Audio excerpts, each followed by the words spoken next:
بسم الله الرحمن الرحيم.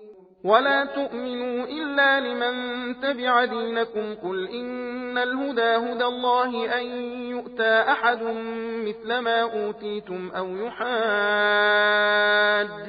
عند ربكم قل إن الفضل بيد الله يؤتيه من يشاء والله واسع عليم. يختص برحمته من يشاء والله ذو الفضل العظيم. ومن أهل الكتاب من إن تأمنه بقنطار يؤده إليك ومنهم من إن تأمنه بدينار لا يؤده إليك إلا ما دمت عليه قائما ذلك بأنهم قالوا ليس علينا في الأميين سبيل ويقولون على الله الكذب وهم يعلمون.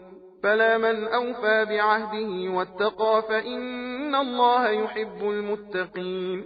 إن الذين يشترون بعهد الله وأيمانهم ثمنا قليلا أولئك لا خلاق لهم في الآخرة ولا يكلمهم الله ولا ينظر إليهم يوم القيامة ولا يزكيهم ولهم عذاب أليم. وإن منهم لفريقا يلوون ألسنتهم بالكتاب لتحسبوه من الكتاب وما هو من الكتاب ويقولون هو من عند الله وما هو من عند الله ويقولون على الله الكذب وهم يعلمون.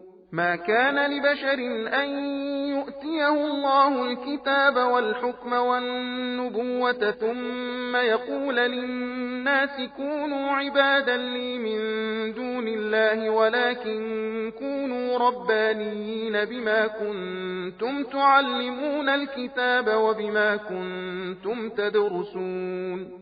ولا يأمركم أن تتخذوا الملائكة والنبيين أربابا أيأمركم بالكفر بعد إذ أنتم مسلمون. وإذ أخذ الله ميثاق النبيين لما آتيتكم من كتاب وحكمة ثم جاءكم رسول مصدق لما معكم لتؤمنن به ولتنصرنه قال أأقررتم وأخذتم على ذلكم إصري قالوا أقررنا قال فاشهدوا وأنا معكم من الشاهدين.